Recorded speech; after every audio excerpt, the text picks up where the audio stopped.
Hello friends, welcome to channel. I am Ashish and this video will discussing about the previous year's questions of the NEET PG asked from the topic of the spinal cord. So let us start with the video and see the first question asked. So this question is asked in the NEET pattern examination of 2012 and the question is subarachnoid space ends at which level? So as I told you in the video of the spinal cord, it usually ends at the level of the S2. What actually happens? Suppose this is spinal cord.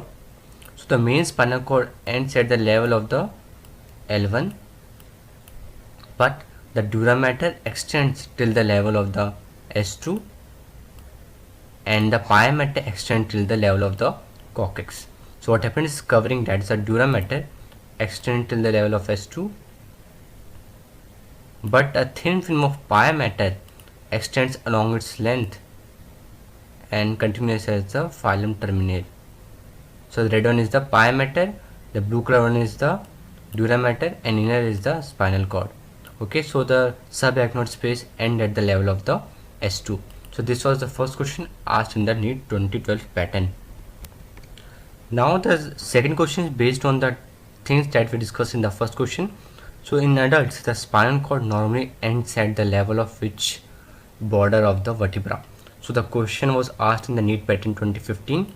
So the answer will be lower border of L1. Now next question is ligamentum dentoculatum has how many pairs of teeth-like projection? So this is very good question.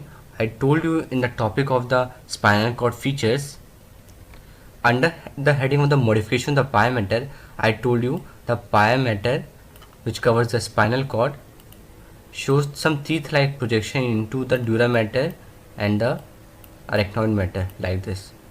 So there are around 21 pairs of teeth-like projection projected into the dura mater that are the meningeal covering other than the pia mater. So ligamentum dentoculatum is a modification of the pia mater which holds the spinal cord in place. Now the fourth question is the spinal cord in infants at the end at the level of what happens as the suppose this is a vertebral canal, so vertebral column, okay, and inside is present the spinal cord. Earlier in the earlier stage of development, both the growth is in phase, means they growth at the same level during a fixed period of time, but as the development takes place further, the spinal cord does not grow as fast as the vertebral column, so the level in the infants is higher or more in pace with the vertebral column as compared to the in adults. So it ends at the level of the L3 in children. Okay, so the answer is here, the answer is C, that is at the level of the L3. In adults what happens, it ends at the level of L1 in adults. The spinal nerve pairs are, this is a very simple question, I know everybody can answer this. It's a 31 pairs of spinal nerves and 12 pairs of cranial nerves we have in our body under the heading of the or under the subdivision of the peripheral nervous system. Now let's see the two interesting questions asked in the previous years of the PG examination. The first one is the sixth one is the all is true about the sympathetic nervous system fibers arise from the spinal cord except. So neurons, let's discuss one each option separately. Okay, the first is the neurons are located in the intermediolateral column. If you study about the sympathetic nervous system, you know about the horns, posterior horn, lateral horn, and the anterior horn. Okay, so this is the anterior side. So suppose this is the gray matter of the spinal cord. No, it's not a good diagram though. So this is the anterior horn, this is the posterior, and this is the lateral. So the as you know, neurons are located in the intermediolateral column. So this option is correct. So this can't be the answer. So this option is correct. So this can't be the answer. Now let's see the second one. Preganglionic fibers are myelinated and shorter in length. This is true.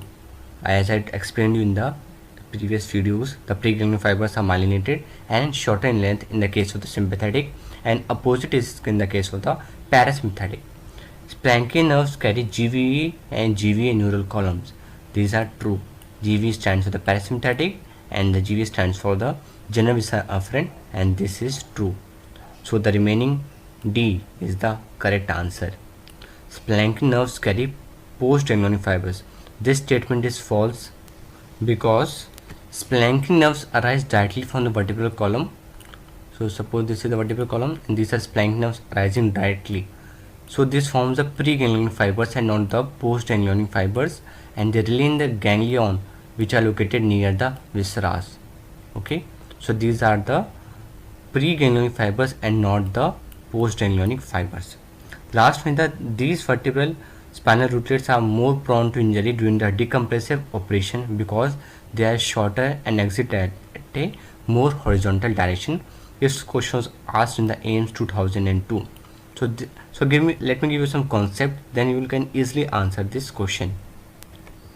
So let me tell you, in the upper part of the vertebral column, what happens? The spinal rootlets exit at more horizontal level. Okay, in the upper part of the spinal cord, the spinal nerves exit at a more horizontal level, but as soon as they start coming from the lower part of the spinal cord, they are more vertical. That's in the lumbar and the sacral region. So the answer will be from the cervical region, either of the option A, B and C. So D, we can neglect the D part. So among these, C5 will exit at a more horizontal level, because as soon as we come down, the spinal nerves exit at a more vertical level. So the answer is C5. So these questions are asked in the previous examination of the NEET PG from the topic of the external features of the spinal cord. We will discussing from the questions asked from the clinical aspects of the spinal cord in the next video. So if you like the video, please hit the like button and do subscribe and share channel. Thanks for watching.